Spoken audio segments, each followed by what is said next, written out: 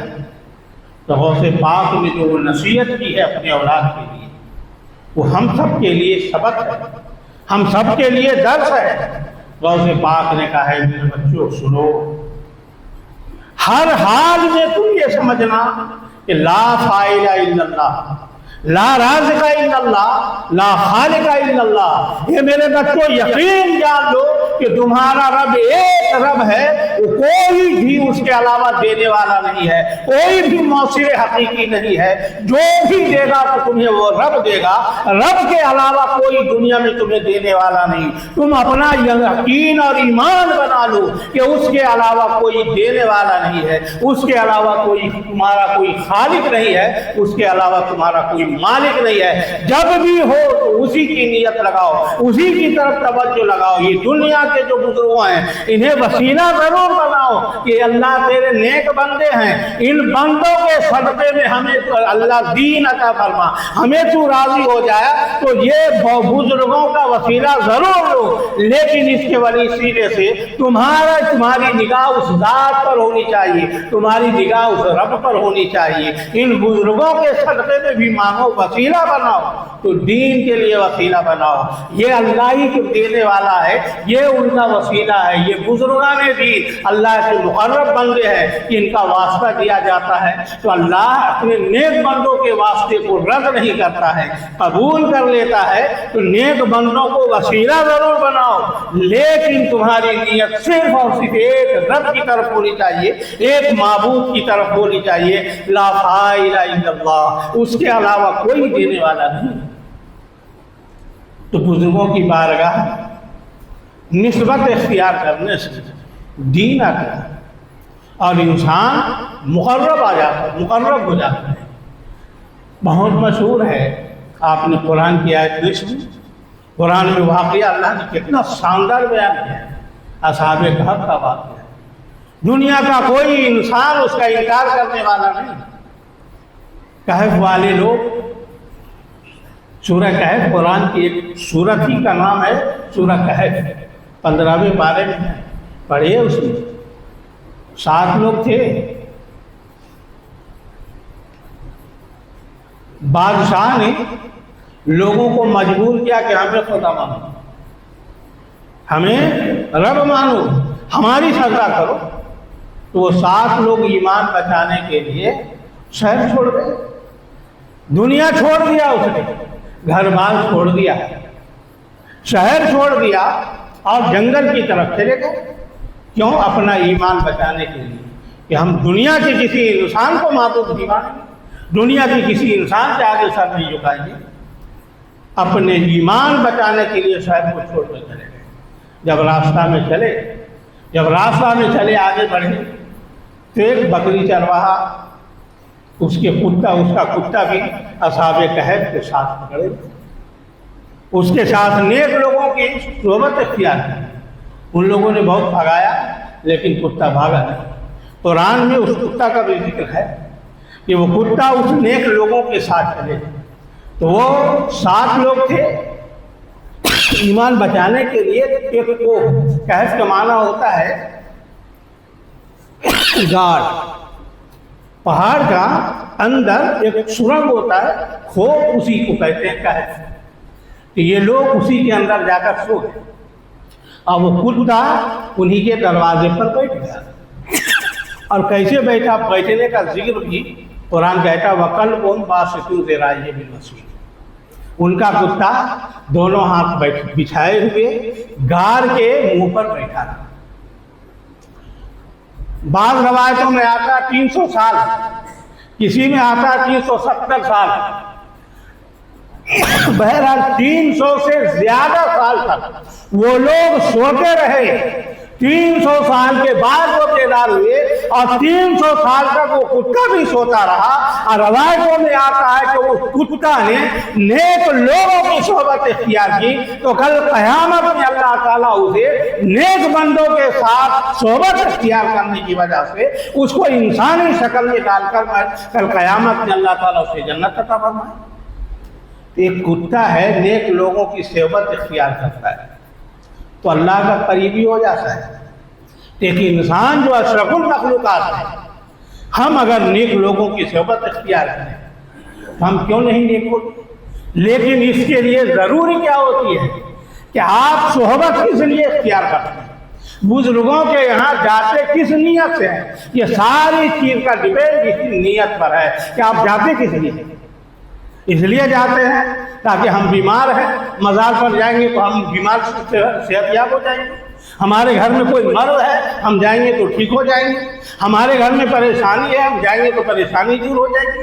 ہمارے بچوں کی نوکری نہیں لگتی، ہم جائیں گے تو نوکری لگ جائے گی. ہمارے پاس دولت نہیں، ہم جائیں گے تو دولت. تو آپ جا کس لیے رہے ہیں؟ آپ جس نیت سے جا رہے ہیں وہ نیت پہلے صحیح کیجیے کہ ہم کس نیت سے جا رہے ہیں. تو اللہ کے بزرگوں کی بارگاہ میں نیک نیت سے جانی چاہیے. اور نیک نیت سے جانے والا کہتے ہیں کہ لا یشقی بہم جلیسہم، کہ ان نیک لوگوں کے پاس بیٹھنے والا کبھی محروم نہیں ہوتا. نیک لوگوں پر اللہ کی رحمتیں نازل ہوتی ہے اور اس کی مجلس میں بیٹھنے والا کبھی نا امید نہیں ہوتا، کچھ نہ کچھ اسے مل ہی جاتا ہے. جیسے جب بارش برستی ہے کسی کے اوپر تو جو اس کے آس پاس وہ بیٹھے ہوں تو اس کو ضرور اس کی چھینٹیں پہنچتی ہیں. تو نیک لوگوں کی بارک کی قبروں پر، نیک لوگوں پر اللہ کی رحمتیں نازل ہوتی ہے اور اس کے پاس بیٹھنے والا انسان تو اس پر بھی اللہ کی رحمتیں نازل ہوتی ہیں. میرے بزرگوں اور دوستوں، کہنے کا مقصد یہ ہے کہ ہم بزرگوں کی صحبت اختیار کریں، بزرگوں کے یہاں جائیں، لیکن نیت ہو اللہ کی رضا، اللہ کی خوشی. دین لینے کی نیت سے جائے اور دین لینے کی نیت سے جائے کہ اللہ راضی ہوگا، اللہ ہمارا ہوگا. یہ دنیاوی جتنی چیزیں ہیں یہ سب اپنے آپ درست ہو جائے گی. اللہ تعالیٰ دنیا کے تمام معاملات ہمیں ٹھیک کرے گا، لیکن نیت ہمیں صحیح ہونی چاہیے. اللہ تعالیٰ سے دعا ہے کہ ہم سب کو ان بزرگوں کے فیضان سے مالا مال فرمائے اور بزرگوں کی صحبت نیک نیت کے ساتھ اختیار کرنے کی توفیق عطا فرمائے. جو حضرات سنتیں نہیں پڑھیں وہ سنتیں پڑھ لیں. السلام علیکم.